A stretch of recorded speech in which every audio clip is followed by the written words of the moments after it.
Hey, are you ready to grow your business? You have checked out the number one resource for business leaders, entrepreneurs, startup founders, and managers. And we're going to teach you how to grow and scale your business with real actionable steps. There's no fluff in this podcast. It's just good advice. Check out this episode. If you're a first-time listener, make sure you subscribe to the podcast. And if you enjoy this episode, leave us a 5-star review. Today's guest is Matt Spettel, who's the co-founder of DeltaTrainer. I love DeltaTrainer because it's actually one of the most incredible ways to get in shape without even having to leave your home. It's a one-on-one training app, and you don't need any kind of equipment. You don't need a dumbbell. You don't need a gym. You'll work with your trainer to get into shape and ultimately have the lifestyle health that you want. Check out this episode. I love Matt's perspective on entrepreneurship, on startup culture, but more importantly, why DeltaTrainer is an incredible option for people wanting to exercise and get in better shape. Enjoy this episode. Here comes your good advice.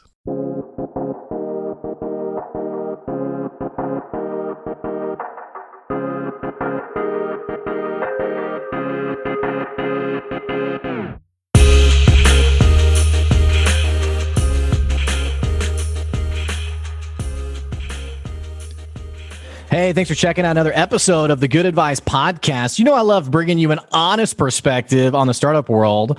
I'm sitting down with Matt Spettel. He's talking about DeltaTrainer. It's an awesome app that you need to be checking out to do your one-on-one remote training.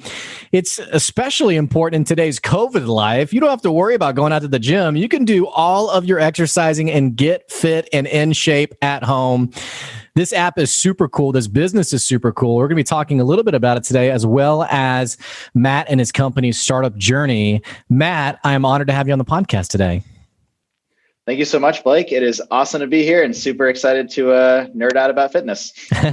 Now, we got to talk a little bit about the timing of all this. And obviously COVID's been hard on everybody. It's been this horrible, awful pandemic.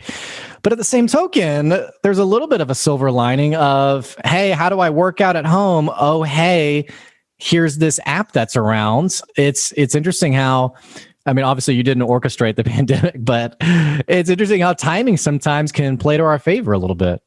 Oh, no, for sure. I mean, a lot of my mentors, through Carnegie Mellon and everything, would always say part of entrepreneurship is being good at, business and product. And part of it is just about being at the right place at the right time. Right. And I will not deny that, COVID has been an accelerant to our business growth.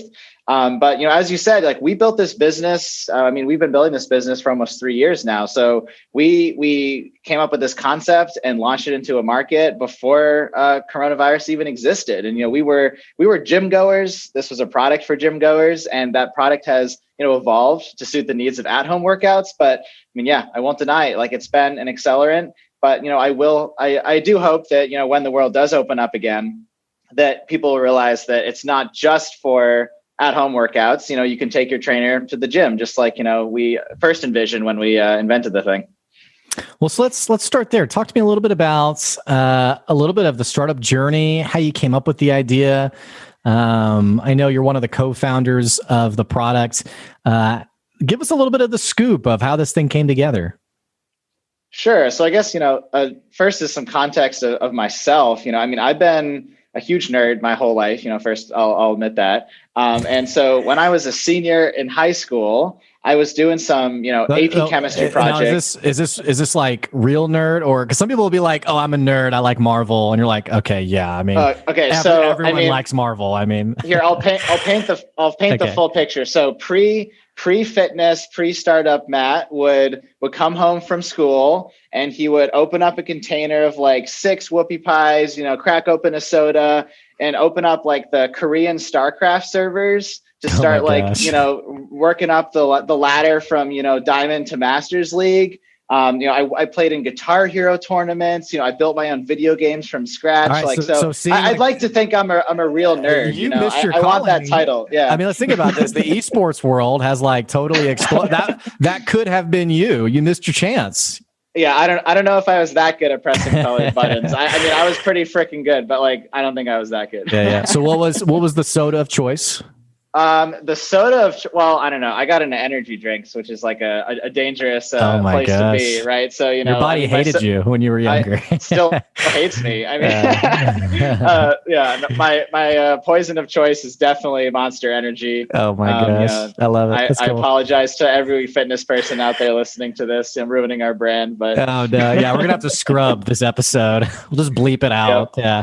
All right. So you were a bit of a gamer, a bit of a nerd, and I interrupted your story, so I didn't mean to do that. Go ahead, continue from what you picked up on. So yeah, rewinding back to so I was this gamer nerd guy, and I guess a good place to start would be I was at this summer camp for nerds doing academic work. And this very athletic, muscular guy walks into the room, and everyone kind of stares at him and says, like, why the hell is this guy here? Like, this is a nerd camp, right? Turns out that guy's name was Gabe Madonna, and he would eventually become my co-founder in this business. But before that happened, we actually became very, very close friends. And this is the guy who brought me, away from my computer and brought me into the gym and basically kicked my ass and everything and sort of opened my eyes to, like, I thought I was, good at things, right? Like I'm this high achiever guy, competitive. And then this guy just comes along, completely shows me that there's this whole world of, self-care and fitness performance that I was totally an alien to. Right. And so I really, took to it, and I went to the gym with him, and he would train me, and I fell in love with it. I fell in love with strength training in particular. Was my first sort of big fitness obsession. And so from that point on, Gabe and I stayed super close and had this sort of intertwined fitness journey. So what did parallel? Go ahead. What did you love about the gym? What was it that? Because I'm just curious, because there's people who, every New Year's, every January, it's like, excuse me, it's like, this is the year.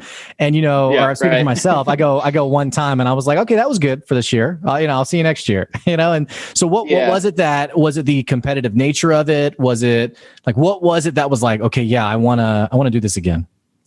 Yeah, I think definitely thinking back, it was what really got me through that initial sort of hump that most people don't get over was the fact that I was doing it with one of my best friends and that I was competing with my best friends. Because for me in particular, competition is one of the strongest motivators. And so being able to go and get my ass kicked every single day by Gabe, and then, just, thinking like, all right, what's the plan? How am I going to get better? How am I going to get stronger? How am I going to look better, right?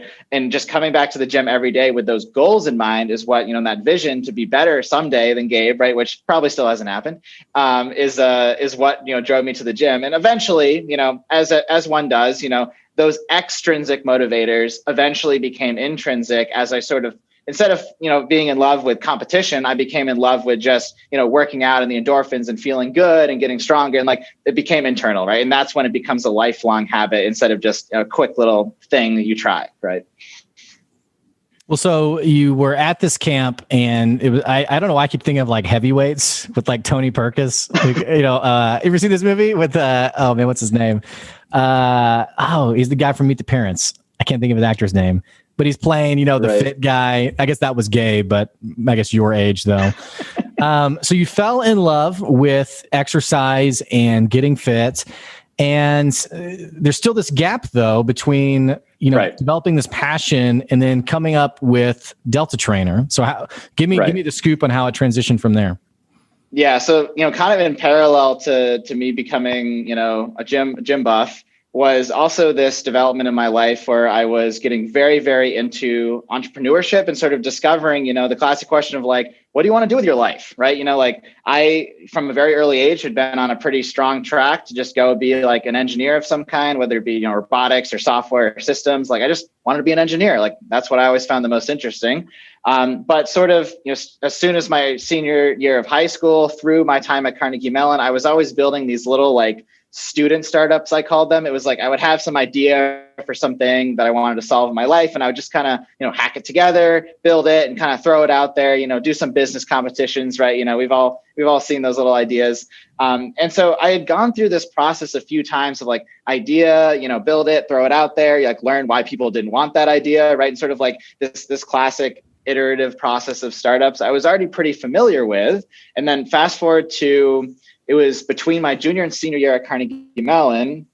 Gabe and I were working a robotics internship together, and just one day on my drive to work, another idea, just like all the other ones, had popped into my head of, hey, we have all these wearables and amazing technology for tracking cardio and running and steps and heart rate and all that, but like nothing's tracking our strength training workouts, right? Like nothing can track my reps, track my form, anything like that. So I was like, I just went up to Gabe and I was like, hey, I mean, obviously at the time he was studying machine learning at MIT. So he was like a perfect candidate for nerding out about this stuff. And I said, hey, like, can we use wearables and the data from them to track strength training? And like, his eyes just lit up, and we basically left work early that day and, basically never came back because we just were working, constantly the rest of that summer on building some prototypes for what this idea would look like. And very quickly, we just got that sense of like, this is something we want to spend a really long time working on. This is way cooler than any project or any internship we'd ever had. Like, let's make this real. And so it really just kind of explosively kicked off from that summer. Now, you weren't the first ones to come up with this idea of like sort of this personalized training, because I know a lot of people, they don't go to the gym because they just don't know what to do, and there's sort of like this also unspoken, maybe shame's too strong of a word, but like you get on a piece of equipment and it's like you're like looking around, you're like, am I even using this thing the right way? Or I've seen funny videos of like people who are trying to work out and they're like filming themselves and they're using the machine totally wrong. And so we always kind of have this thought process. And so you guys aren't the first ones to come up with this idea of really solving the shame game, but empowering people to personalize their workout. Was it wearables that you feel like helped you guys differentiate? Because I was looking at your website and you guys even have this setup fee where you actually send an Apple Watch to your customers, which I thought that's really interesting. Because actually when I was first looking at your website, I was like, okay, yeah, it's another personalized training program. But then I saw the Apple Watch and I was like, okay, that's different. That's interesting. Mm-hmm. That's something that I haven't thought of before. Was that your differentiator? Or did that, or tell me a little bit more about that? Yeah, I would definitely say that that's correct. And, you'll notice that in this story, I haven't actually mentioned training at all, because the initial idea of the product was literally just using wearables like Apple Watches to collect all this data. So, as I said, we were huge data nerds. We weren't really trainers or anything like that. Like when we started out, like we really just wanted to collect a bunch of nerdy data and look at it and use it to make our plans better, right? At that point, it wasn't about solving the shame game. It was about optimizing, right? And collecting data, right? And so the entire first idea was just all of these technologies we had built to take the motion data off of wearables like the Apple Watch and spit out things like, how is your pacing? How is your form? Like how long were your sets, et cetera. And then it was about a year after the initial sort of inception of the idea that we realized all right, well, most people don't really get a ton of value out of just looking at some numbers from their sets. Right. Fitbit has kind of lost the step counting appeal, right? Like people don't just want numbers. They want insights. They want guidance. Like you said, they want to solve the shame game. They want to solve the how do I get started game. Right.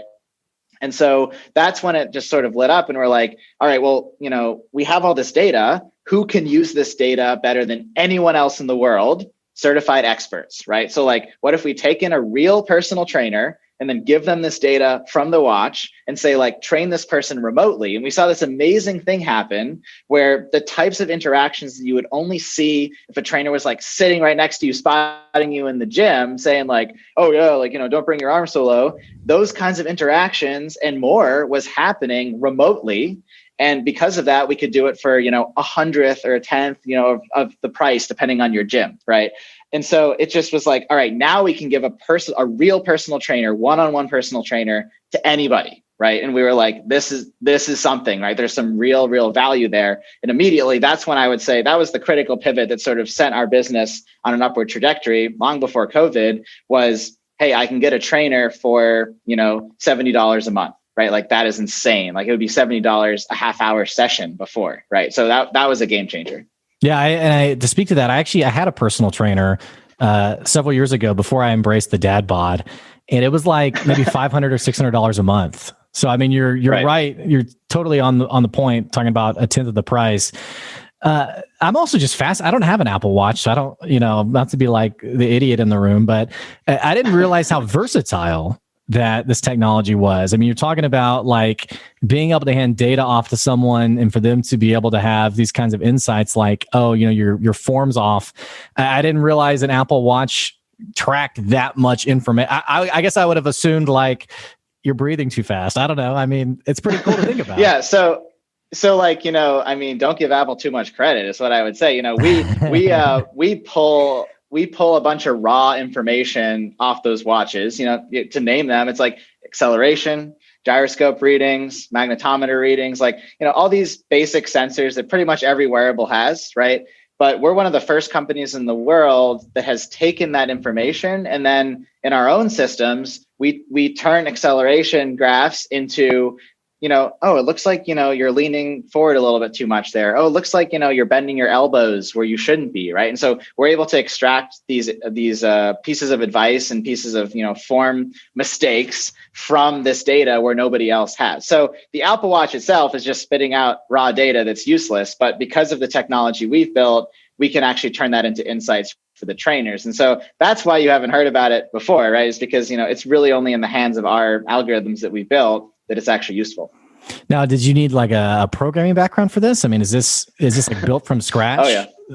Okay. Yeah. So I can't sit here and take credit for, 99% of that system. That was all Gabe. As I mentioned, Gabe was, super, super smart when I first met him, but at MIT, he really dived into signal processing and machine learning.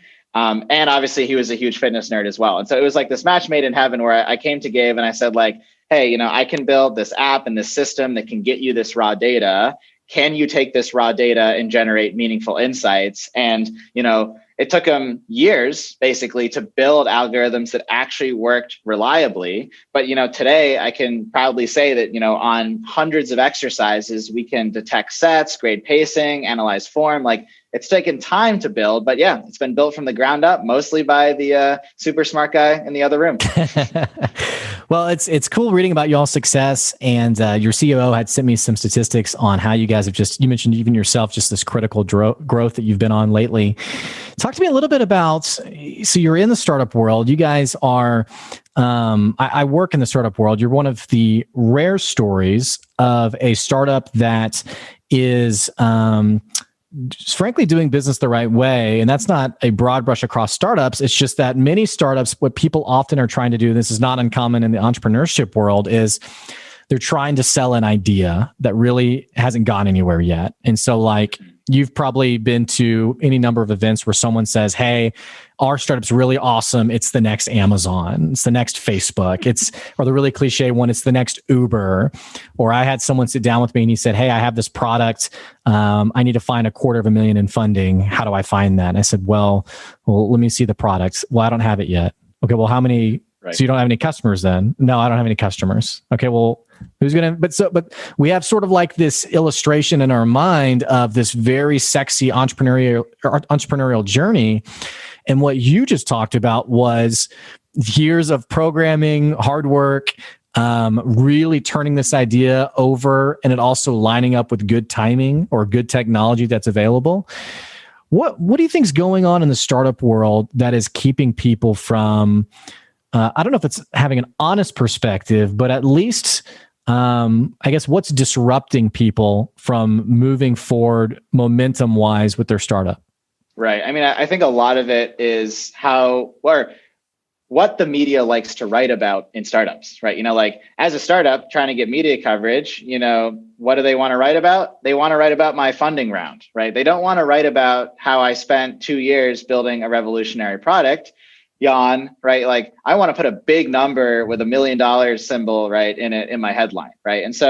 And obviously this problem is exacerbated by, especially in the West Coast startup culture, the availability of funding is higher than it's ever been before, especially at the earliest stages, right? And so, entrepreneurs who have been successful before, who have strong networks, it is not at all crazy to go and raise, a few $1 million, $5 million, $10 million, right? Name a number before you have anything. Right. Mm-hmm. And, I know people who have done that. Right. So in our case, we didn't have that luxury. We had strong networks through Carnegie Mellon and MIT, but, we were literally 21 and 22-year-old kids when we started this idea, right? And came up with this idea. And so you could imagine me going up to some VC and saying, hey, I have an idea, like, can I have $1 million? And they'd be like, no, right? It's like, that just doesn't happen. But I get what you're saying. It's like, that's what people think will happen. And people come up to me all the time, and their question isn't, Matt, how do I build a product that people want? Their question is, Matt, how do I raise $1 million? Right? And my answer is almost always like, if you have a product that people want, then fundraising is easy, right? I mean, I don't want to say easy. It's still amazingly difficult, but it's easier than it is without a product, like you're saying, right? And in today's world, especially as, technical founders, people can build so much more than they think they can, but without getting money. To put actual, evidence behind my words here, myself and Gabe, we are still the core engineering team of this entire company. We have thousands and thousands of customers, and Gabe and I are still building this product because we want to be so connected to what it needs to be, what the feature set needs to be. And we can build it pretty freaking well, as we've shown in the last, 2 years, right? And so just by staying so close to the product, staying so lean, and just saying like, no, like we can build that, right? Like, why would I need to hire 10 engineers to build this? Has really helped sort of shape our trajectory to be super lean and reach, amounts of success and growth that startups normally, stages past us, right, would achieve, right? And it's just because we pushed ourselves to say like, no, we can build this, we can do this, right? This core team can do this. We don't need to hire 10 engineers to build a proof of concept, right? Well, I don't know if you've read The Lean Startup by Eric Ries or Eric Ries, however people like to say it. It's an interesting concept because when we talk about growing your startup, cash flow is so vital, and it's something that a lot of people don't have. And especially when we talk about bootstrapping your business, there's a lot of stress associated with that. Something that I like that you mentioned though is, and this has actually been written about many times in Silicon Valley, is this sort of, man, I don't know how to say it without sounding inappropriate. Frankly, startup dick measuring. It's like, we're going to spend all this money fast tracking this part of our business, this part of the app, what have you. And it feels like there's this sort of secret sauce. I don't know how secret it is, but businesses like yours that realize, hey, we're not out here to so much prove ourselves or make ourselves look bigger than we are. We're going to make this thing happen, and we're going to do it in a cash functional way, which I appreciate. I appreciate that about you guys. Yeah, I'd say that's definitely pretty true in our case. It's not that we haven't raised any money. Our first money was from, dinky little business competitions that we went to, and, got 10K here and 10K here, which is, just enough to, bring me and Gabe out to, that accelerator thing we did, or, to buy enough ramen and, protein bars to get us through the next month. Right. More Monster. And more Monster for me. Right. Like, don't let Gabe hear that. I think we definitely stayed like super, super lean. And, even to this day, we're still having that conversation of, yes, we could now probably go raise a ton of money and just like, grow super fast. Right. But it's like, wait, but we've already grown super fast. We're continuing to grow super fast. Like, we don't need that much. Right. I look at competitors and comparables in the industry all the time who raised $10 million seed, $30 million Series A, $50 million Series B, right? And then you look at like, their traction and it's lower than ours. And I'm like, okay, clearly money does not solve problems. Money lets you go faster if you've already figured it out, right? And so, we raise the money we need, but we haven't excessively done so just to expand the team, right? How do you solve that friction though with funders, with VCs, what have you, who are they're investing and they want to see that explosive exponential scaling happen. And one of the things we know, this is not just in the startup world, but just businesses in general who scale too quickly, who don't build their foundation, whether that's hiring too fast and developing this churn of talent that's very expensive. How do you solve the friction of, I'm going to grow my business at the pace that I can still keep my fingers on it, but at the same time have people who are interested funders who basically want a return on their investment? Right. I mean, that's a really good question. And I think it's one of the fundamental challenges of entrepreneurship is we got to go really, really, really fast. But if you go too fast, you're going to like fly into a wall. Right. And so, I wouldn't think of it from the perspective of we've made this decision to not grow fast. Right. Our decision is we have a very, very specific plan of how we're going to grow, 20 to 50% month over month for the next year. And then, 15 to 25% for the next year after that. Right. And it's like, that's pretty freaking good growth. That's still way better than 99% of startups. Right. I'm just in a very fortunate position that, maybe I only need $1 million to do that. Right. Versus some startup might think they need 50 million to do that. Right.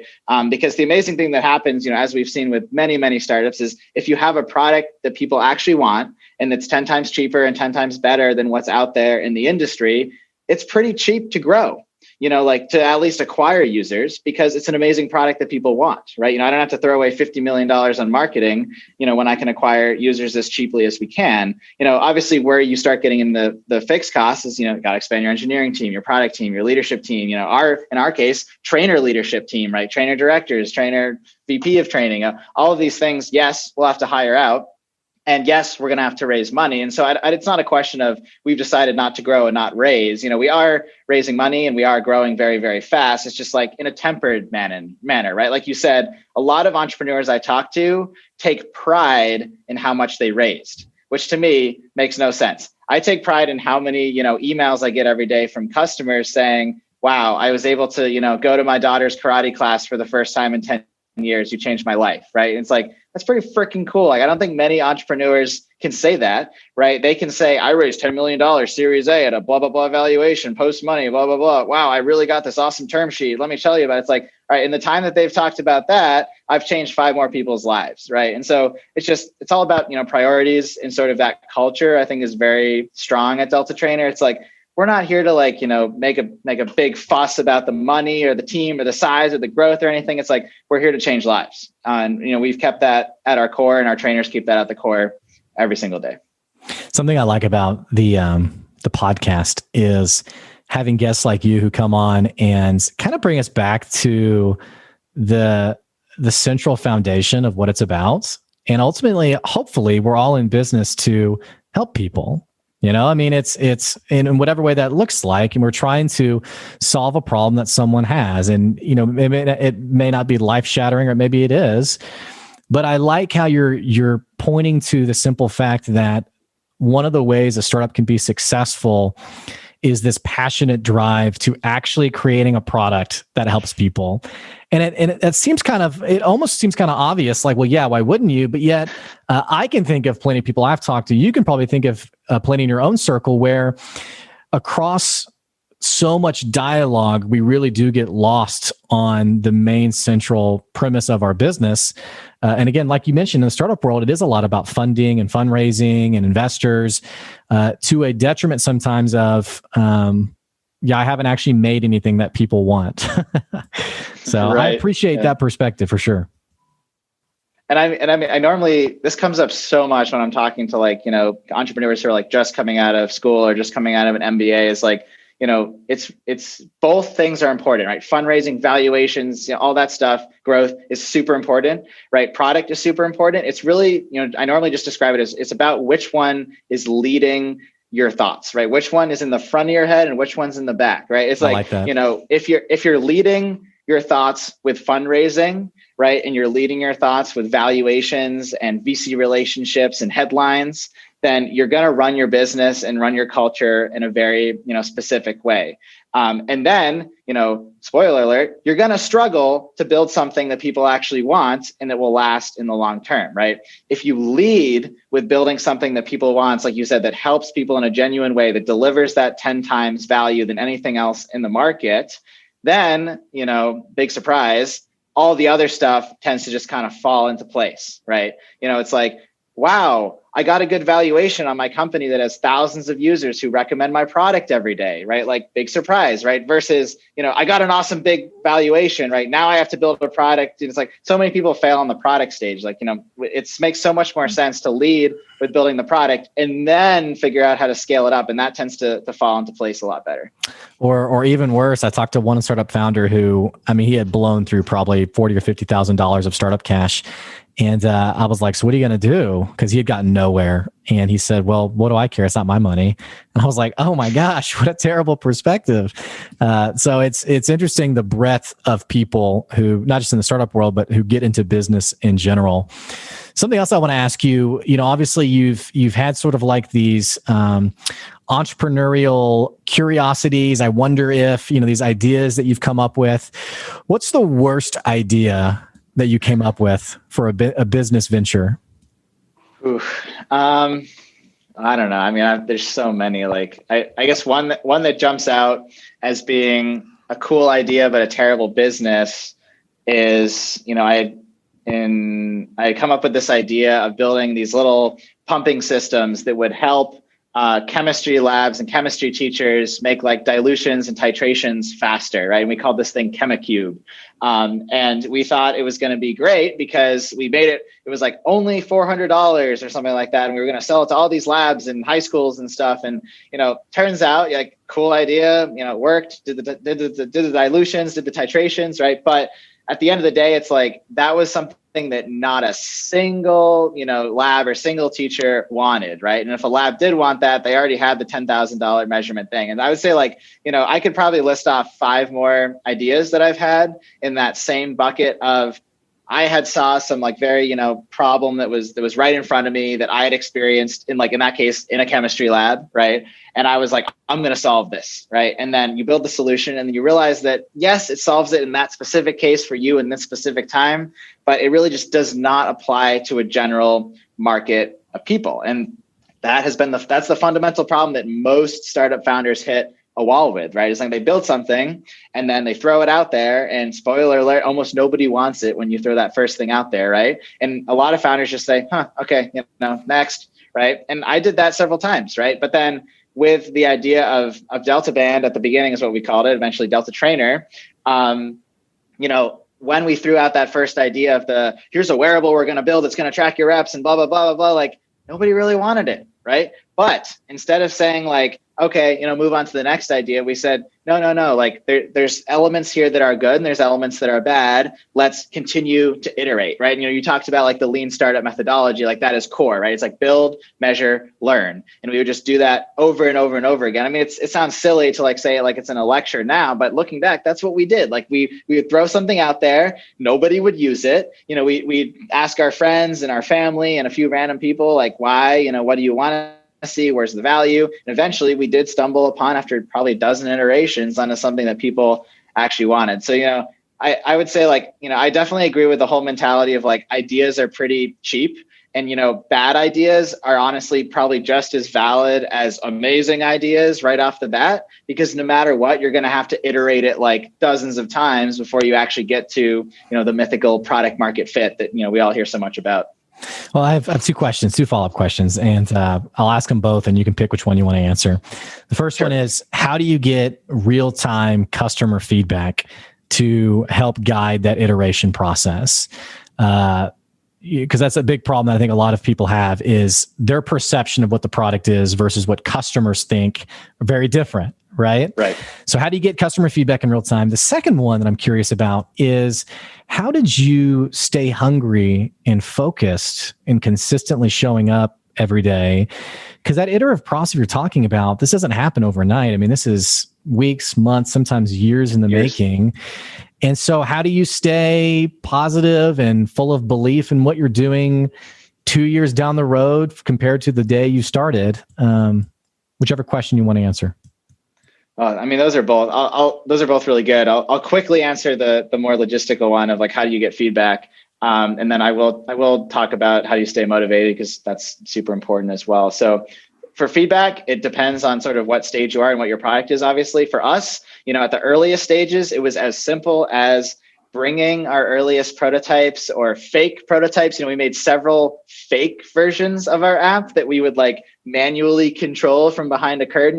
One of my professors would always call that the Wizard of Oz demo, right? And so you would bring that in and you would show them. And if you would do the Wizard of Oz demo and someone would be like, that's cool, whatever. And then if you did the Wizard of Oz demo and someone said, holy crap, like this is amazing. Like, all right, where do I put in my credit card? Right. Like that's like, check. All right. That's the kind of feedback you want. And the only other thing I'll add for feedback is it's so easy to get biased answers from people when you're in those earliest stages of like ideation, right? Like the classic is you go up to someone, you pitch your whole idea. You're so passionate, you're so excited. And you're like, what do you think, man? Is it going to work? Right. It's like, well, it would take a total jerk to say no, like, go home, kid. Right. Of course, that person's going to say like, that idea is awesome. Like, you go do it. I'm so proud of you, like, yeah. And you're like, and then you'll go home to your co-founder and be like, this is it, man. This is it. They love it. Like, we're going to be millionaires. Right. I think almost every entrepreneur has experienced that. So what I always say is, money is the ultimate like currency of validity when it comes to business ideas, right? And so whether like you don't have to actually take someone's money, but you need to be convinced that someone is this close to handing over, $5, $10, whatever it may be for your initial product, like in that moment. Otherwise, they don't like it. Right. Mm-hmm. Because if the concept is enough to, a pre-order or here, we'll give you a 50% discount, we'll get it to you next week or whatever you need to say just to, get past the fact that it doesn't exist yet, to try to see if someone would actually give you that dollar, that is the ultimate test. So I'll say like, that's how we test it. And it changed forms over time, how we did that. But at the core, it was always like, would you pay for this? Right? Yeah. Everything else is noise. I love that. And I think ultimately people they pay for what they actually value. And I loved your bias, your comment on bias. There's a great book called Passing the Mom Test. And it's basically, if you want to grow your startup, stop asking your mom what she thinks about your idea. So that's totally valid. Hit me with that second question. How do you stay consistent and motivated and all that stuff? Yeah, I mean, obviously a lot goes into this, right? Life is complex and it really depends on sort of where you are in your life, the risks you're sort of willing to take, right? And so, in my own experience, I was very, very fortunate that, I came out of school with, little to no debt. And I was ready to sort of like, make the absolute minimum amount of money possible to just scrape by and sort of like, make it work. And so financially, I had time, which was valuable. And then, but, obviously just having enough money in the bank isn't enough to have you show up every day. That's just a requirement, right? To, be able to buy the ramen and pay for your rent. And so what really, kept me going was, I would say two things. One of them was like the core of the idea we were working on was such a big passion of mine that I knew that I would be more excited to work on that idea, regardless of its level of success, than working for some random project at a bigger company 10 out of 10 times. So like, I would rather work on rep counting and fitness apps and that kind of stuff than working on some other thing I had done for an internship, for example. Like, it was just always like, that was more rewarding and fun. So that was important. Like, I want to have fun, right? I want to do something that's fun. And then the second big thing was team. So obviously I was extremely lucky to have one of my best friends from childhood be my co-founder, and to have him there every single step of the way, it makes it so much harder to give up, right? If it's just you and you go and you build that version, you go out and nobody likes it, it's just so easy to be like, man, like maybe this isn't it. Like maybe this isn't for me. Like maybe, and I would tell myself this sometimes with previous ideas, like maybe I should just go get that PM job at Google, right? Like that's what everyone else from Carnegie Mellon's doing, right? But no, like having Gabe there and having him be just as passionate about the idea at its core as I was, we just sort of knew to each other, it's like, we can't give up on this, right? Like this almost in a very sort of like cliche way, is like, it was clear that this is what we're meant to spend our lives building, right? It's like, this is just perfect for us, fitness, technology, machine learning, AI, like changing these lives, like we couldn't imagine doing anything else. So we sort of promised to each other, like we knew we had to make it work for those reasons, because it's the only thing we could see ourselves doing. And I think that's true for any entrepreneurial adventure. Is like, if you're in it for the money, if you're in it for like these very sort of like ephemeral, like fame type reasons, like you will quit, right? Because it gets so freaking hard at those lowest points. But if you actually if you can generally say, if you can raise your hand and say, I would rather make $15,000 a year and have absolutely no success for 2 years than, make whatever, 100K a year, 200K a year at XYZ company, because I really care about this idea, then you can be an entrepreneur, right? Otherwise, you're just a ticking time bomb. So that's my answer there. I love it, man. And what a great way to sum up entrepreneurship and the battle for growing out your vision to an actual product. Matt, we are out of time today. I want to ask you, what can people do to learn more about DeltaTrainer, or maybe if they even want to follow up with you, what's the next route for people to be able to learn more? Sure. So, I mean, for the company itself, just going to www.deltatrainer.fit, which I'm sure we can throw in the description or something, is the best way to learn more about the product. You know, we've currently got a 14-day risk-free trial. So literally no reason not to check it out. If you want to follow me in particular, I'd say I'm most active on, LinkedIn. So feel free to send me a connection request or follow me on LinkedIn. More than happy to connect with any, especially aspiring entrepreneurs. Love, having these discussions, talking about the peaks and the valleys and helping people through it. So don't hesitate to reach out, and more than happy to do what I can to help. Matt, thanks for joining the podcast today. I appreciate it. Thank you so much, Blake. And thank you to everyone for listening. Yeah. For those of you listening, hey, I'm going to put the website down in the episode description below. That's deltatrainer.fit. Also, you got to check out their 14-day free trial. Also, if you have an Apple Watch, you'll have a $0 setup fee. Otherwise, they will send you an Apple Watch. And it's pretty cool how it works. You got to check out more, and also make sure you learn more about Matt on LinkedIn. I'll also put a link down to his bio down below. Hey, if you're a first-time listener, thanks so much for checking out the podcast. And more importantly, what the heck you waiting on? Click that subscribe button so you can keep getting good advice wherever you are. And hey, don't forget, we are on Patreon. Check us out, patreon.com/goodadvice, where you can get more of our premium content, as well as get your business sponsored on the podcast. Again, you can check that out, patreon.com/goodadvice. For everyone who supported the podcast, thank you so much. Thank you for listening, and we'll catch you later. See ya.